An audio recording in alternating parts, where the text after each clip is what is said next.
Chapter 4 The Sea Chest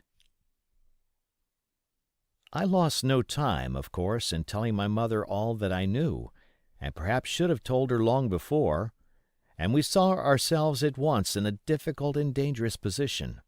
Some of the man's money, if he had any, was certainly due to us, but it was not likely that our captain's shipmates, above all the two specimens seen by me, Black Dog and the blind beggar, would be inclined to give up their booty in payment of the dead man's debts.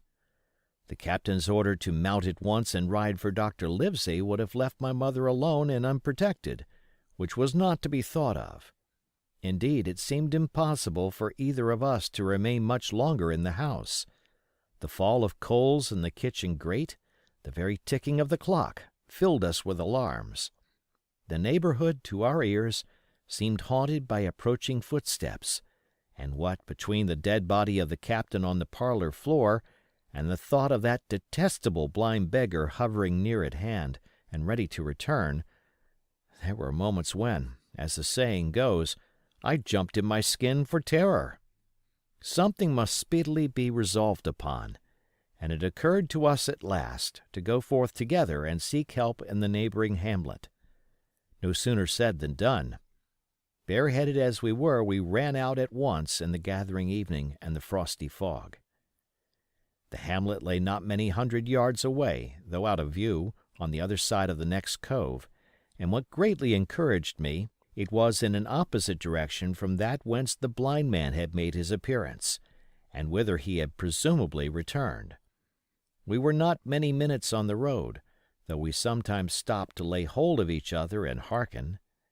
But there was no unusual sound, nothing but the low wash of the Ripple and the croaking of the inmates of the wood. It was already candlelight when we reached the hamlet, and I shall never forget how much I was cheered to see the yellow shine in doors and windows, but that, as it proved, was the best of the help we were likely to get in that quarter. For you would have thought men would have been ashamed of themselves. No soul would consent to return with us to the Admiral Benbow. The more we told of our troubles, the more, man, woman, and child, they clung to the shelter of their houses. The name of Captain Flint, though it was strange to me, was well enough known to some there, and carried a great weight of terror. Some of the men who had been to field work on the far side of the Admiral Benbow remembered, besides, to have seen several strangers on the road, and, taking them to be smugglers, to have bolted away, and one at least had seen a little lugger in what we called Kit's Hole. For that matter, anyone who was a comrade of the captain's was enough to frighten them to death. And the short and the long of the matter was, that while we could get several who were willing enough to ride to Dr. Livesey's, which lay in another direction, not one would help us to defend the inn. They say cowardice is infectious. But then argument is, on the other hand, a great emboldener. And so when each had said his say, my mother made them a speech. She would not, she declared, lose money that belonged to her fatherless boy. "If none of the rest of you dare," she said, "Jim and I dare. Back we will go, the way we came, and small thanks to you, big hulking, chicken-hearted men. We'll have that chest open if we die for it. And I'll thank you for that bag, Mrs. Crossley, to bring back our lawful money in." Of course, I said I would go with my mother, and of course they all cried out at our foolhardiness, but even then not a man would go along with us. All they would do was to give me a loaded pistol lest we were attacked, and to promise to have horses ready saddled in case we were pursued on our return, while one lad was to ride forward to the doctor's in search of armed assistance. My heart was beating finely when we two set forth in the cold night upon this dangerous venture.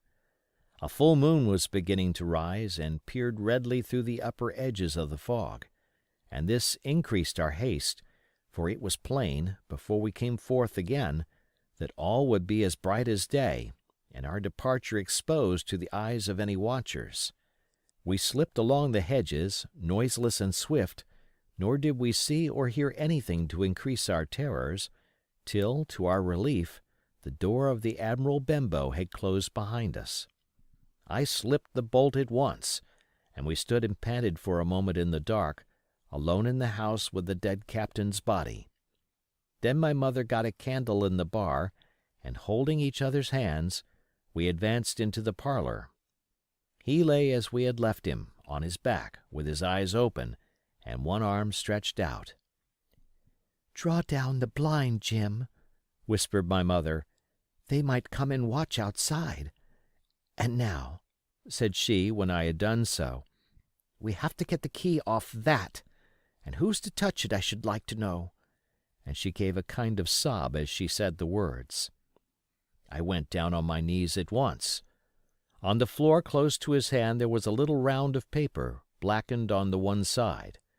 I could not doubt that this was the Black Spot, and taking it up, I found written on the other side, in a very good, clear hand, this short message: "You have till 10 tonight." "He had till 10, Mother," said I, and just as I said it our old clock began striking.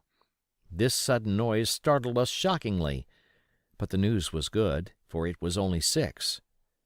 "Now, Jim," she said, "that key." I felt in his pockets, one after another. A few small coins, a thimble, and some thread and big needles, a piece of pigtail tobacco bitten away at the end, his gully with a crooked handle, a pocket compass, and a tinder box, were all that they contained, and I began to despair. "Perhaps it's round his neck," suggested my mother. Overcoming a strong repugnance, I tore open his shirt at the neck, and there, sure enough, hanging to a bit of tarry string, which I cut with my own gully, we found the key. At this triumph we were filled with hope, and hurried upstairs without delay to the little room where he had slept so long, and where his box had stood since the day of his arrival. It was like any other seaman's chest on the outside, the initial B burned on the top of it with a hot iron, and the corners somewhat smashed and broken as by long, rough usage. "Give me the key," said my mother, and though the lock was very stiff, she had turned it and thrown back the lid in a twinkling. A strong smell of tobacco and tar rose from the interior, but nothing was to be seen on the top except a suit of very good clothes, carefully brushed and folded. They had never been worn, my mother said. Under that the miscellany began: a quadrant, a tin cannikin, several sticks of tobacco, 2 brace of very handsome pistols, a piece of bar silver, an old Spanish watch, and some other trinkets of little value and mostly of foreign make, a pair of compasses mounted with brass, and 5 or 6 curious West Indian shells. I have often wondered since why he should have carried about these shells with him in his wandering, guilty, and hunted life. In the meantime, we had found nothing of any value but the silver and the trinkets, and neither of these were in our way. Underneath there was an old boat cloak, whitened with sea salt on many a harbor bar. My mother pulled it up with impatience, and there lay before us, the last things in the chest, a bundle tied up in oilcloth and looking like papers, and a canvas bag that gave forth at a touch the jingle of gold. "I'll show these rogues that I'm an honest woman," said my mother. "I'll have my dues and not a farthing over. Hold Mrs. Crossley's bag." And she began to count over the amount of the captain's score from the sailor's bag into the one that I was holding. It was a long, difficult business, for the coins were of all countries and sizes, doubloons and louis d'or, and guineas and pieces of 8, and I know not what besides, all shaken together at random. The guineas, too, were about the scarcest, and it was with these only that my mother knew how to make her count. When we were about half-way through, I suddenly put my hand upon her arm, for I had heard in the silent, frosty air a sound that brought my heart into my mouth, the tap-tapping of the blind man's stick upon the frozen road. It drew nearer and nearer while we sat holding our breath. Then it struck sharp on the inn door, and then we could hear the handle being turned, and the bolt rattling as the wretched being tried to enter, and then there was a long time of silence both within and without. At last the tapping recommenced, and, to our indescribable joy and gratitude, died slowly away again until it ceased to be heard. "Mother," said I, "take the whole and let's be going," for I was sure the bolted door must have seemed suspicious and would bring the whole hornet's nest about our ears, though how thankful I was that I had bolted it, none could tell who had never met that terrible blind man. But my mother, frightened as she was, would not consent to take a fraction more than was due to her, and was obstinately unwilling to be content with less. It was not yet 7, she said, by a long way. She knew her rights, and she would have them, and she was still arguing with me, when a little low whistle sounded a good way off upon the hill. That was enough and more than enough for both of us. "I'll take what I have," she said, jumping to her feet. "And I'll take this to square the count," said I, picking up the oilskin packet. Next moment we were both groping downstairs, leaving the candle by the empty chest, and the next we had opened the door and were in full retreat. We had not started a moment too soon. The fog was rapidly dispersing. Already the moon shone quite clear on the high ground on either side, and it was only in the exact bottom of the dell and round the tavern door that a thin veil still hung unbroken to conceal the first steps of our escape. Far less than halfway to the hamlet, very little beyond the bottom of the hill, we must come forth into the moonlight. Nor was this all, for the sound of several footsteps running came already to our ears, and as we looked back in their direction, a light tossing to and fro and still rapidly advancing, showed that one of the newcomers carried a lantern. "My dear," said my mother suddenly, "take the money and run on. I am going to faint." This was certainly the end for both of us, I thought. How I cursed the cowardice of the neighbors, how I blamed my poor mother for her honesty and her greed, for her past foolhardiness and present weakness. We were just at the little bridge, by good fortune, and I helped her, tottering as she was, to the edge of the bank, where, sure enough, she gave a sigh and fell on my shoulder.